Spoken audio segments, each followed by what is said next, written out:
How's it going, everybody? Welcome to week 13 now, coming right along in April. And I just want to say this before I forget it. It is the right in the heart of Hanami, or the cherry blossom season. I got some people sent me some pictures the other day that they're going off right now and in different neighborhoods. I'll put a link in the email, midweek check-in email, if you want to take a look at them. I know some people are writing their final projects papers on the cherry blossom. So here's a good chance to kind of take a look around. I'll send you the link. You can go kind of look city by city. But yeah, welcome to spring. So this is spring has sprung. Cherry blossoms are there. We've seen it's kind of how cherry blossoms are important in in China, in Japanese culture. So great. So yeah, that's the first one. I want to get remember that. Then two other announcements. Please look in the student resources submodule. So just some announcements coming up that if you're interested in, this weekend on Saturday is a Hawaii Community College Day. So if you want to come to campus, Minono campus, there'll be all sorts of booths, various things around. If you want to come, bring your friends, family, all of that stuff. Concurrently, there'll also be a career fair, so there'll be jobs there if you're interested in putting in an application, seeing if there's something to come up for the summer. If you're graduating, this is a good time to kind of network that.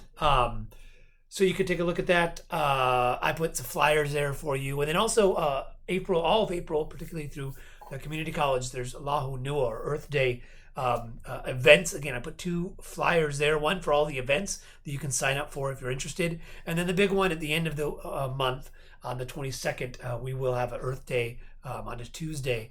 I think April 22nd, we're going to have a big Earth Day at Minono campus as well, so feel free to come to that. And then also in the student resources tab, I posted your Japanese arts Padlet.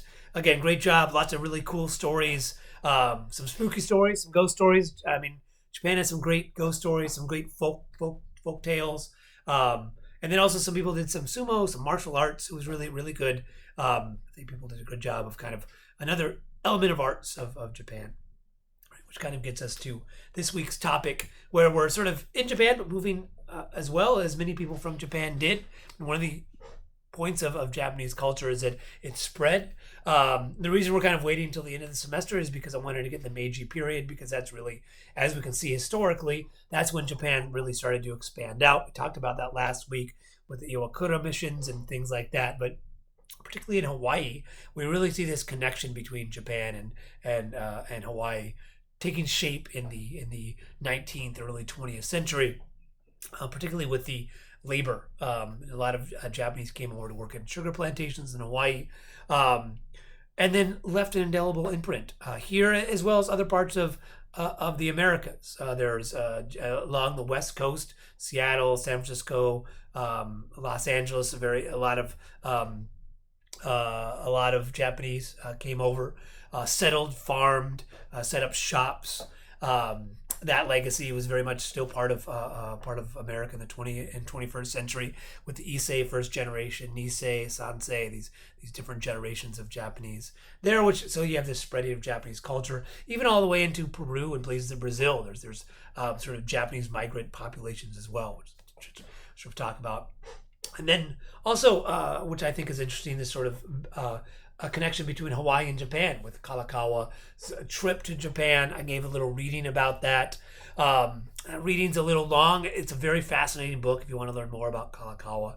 It's great. But that little chapter, it's kind of a bigger chapter, but you can just look at that covers all of this sort of 1881 mission circumnavigation of the globe. But within that, there was Japan was like the second stop. It was Hawaii, San Francisco, Japan, and I think that reading gives a good example of the reception that Kalakaua got at as he tried to make establish relations as an independent kingdom in Hawaii with this new fledgling nation of the Meiji period. So really interesting history back and forth, and that connection sparked even further migration settlement patterns in the Pacific.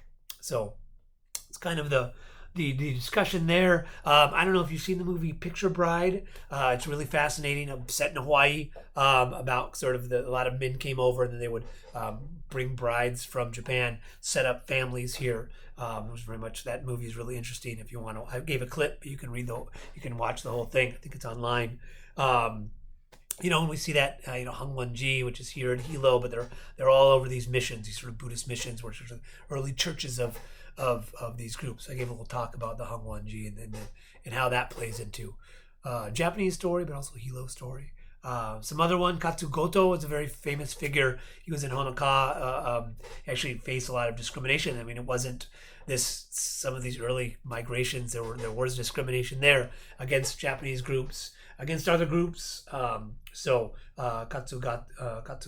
Goto is a good example of that, right? That he's fought for labor rights of Japanese, ended up actually getting killed for it. But that sort of set the groundwork for more active participation in these early communities. So yeah, so take a look at that. And then the reading for this week is another concept that is important to Japanese culture, this idea of uchi soto, sort of this inside. This is kind of reminiscent, I sort of talk about in the lecture, that it relates to tatame and hone. Tatame is sort of this interior closeness and exterior private and public, if you will. And then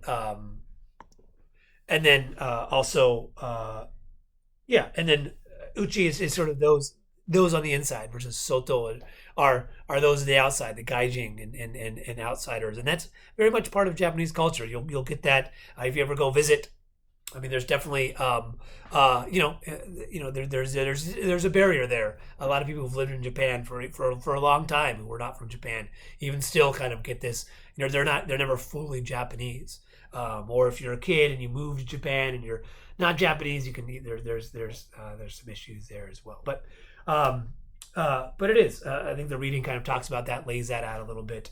And if you're ever in Japan, just kind of realize that there's this inside outside ideas there. So that's all the information. And then this week, again, just more of a reflection discussion post. Just if you're from Japanese descent and you have a story about your Japanese family, please share. I had one student who talked about their family started it's that Japanese restaurant over in near Island Naturals. Can't remember the name of it off the top of my head, but that's like their legacy. They started that Japanese restaurant there.